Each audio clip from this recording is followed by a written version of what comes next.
সুযোগ করে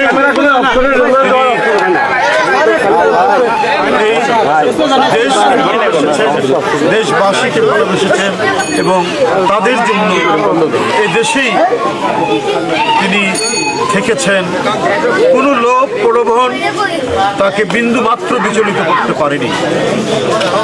সেই প্রিয় নেত্রী, দেশনেত্রী বেগম খালেদা জিয়া রাজধানীর এভারকেয়ার হাসপাতালে অত্যন্ত কঠিন জীবন সংকটের মধ্যে তিনি চিকিৎসাধীন রয়েছে। বাংলাদেশ জাতীয়তাবাদী দল বিএনপি সারা দেশে আজ জুম্মা নামাজ শেষে দেশনেত্রীর আরোগ্য, তার সুস্থতা কামনা করার যে কর্মসূচি দেওয়া হয়েছিল, সেই কর্মসূচির অংশ হিসাবে সারা বাংলাদেশের মসজিদে মসজিদে জুম্মা নামাজের শেষে সেই কর্মসূচিতে পালিত হচ্ছে। আমি এই সর্দারপাড়া জামে মসজিদে, কুড়িগ্রাম সর্দারপাড়া জামে মসজিদে এখানে সেই কর্মসূচির অংশ হিসাবে ধন্যবাদ করেছি এবং এখানকার এই মসজিদের শ্রদ্ধেয় ইমাম সাহেব তিনি দেশনেত্রী বেগম খালেদা জিয়ার সুস্থতা কামনায় দোয়া করেছেন।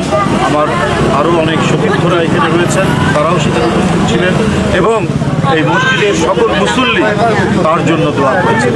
আজকে শুধু দেশবাসী নয়, আজকে আন্তর্জাতিক সম্প্রদায় দেশ বিদেশ থেকে দেশনেত্রীর প্রতি যে সমবেদনা, দেশের নেত্রীর প্রতি যে শ্রদ্ধা, দেশনেত্রীকে সুস্থ করার জন্য যে আকুলতা আমরা দেখতে পাচ্ছি, এর কারণই হচ্ছে যে নেতা দেশের মানুষের জন্য, দেশের স্বার্থের জন্য কাজ করেন তাকে মানুষ কখনো করে না। কত চেষ্টা করা হয়েছে, পৃথিবী থেকে তাকে সরানোর চেষ্টা করা হয়েছে।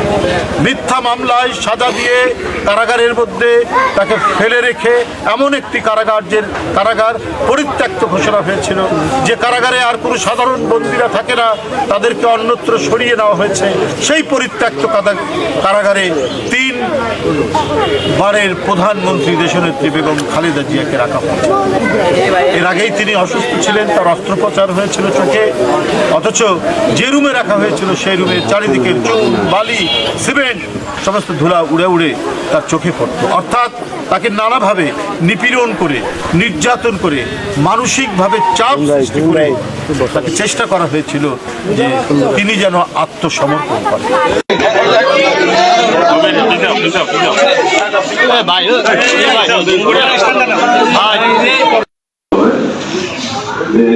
মহাসচিব আমাদের সকলের সুপরিচিত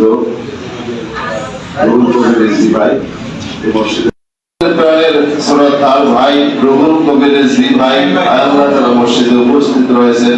আল্লাহ তাআলা ভাইয়ের সুস্থতার সহিত হায়াত বাড়ায় দিন। আল্লাহ তাআলা সকল গুরুতর অসুস্থতা থেকে ভাইকে সুস্থ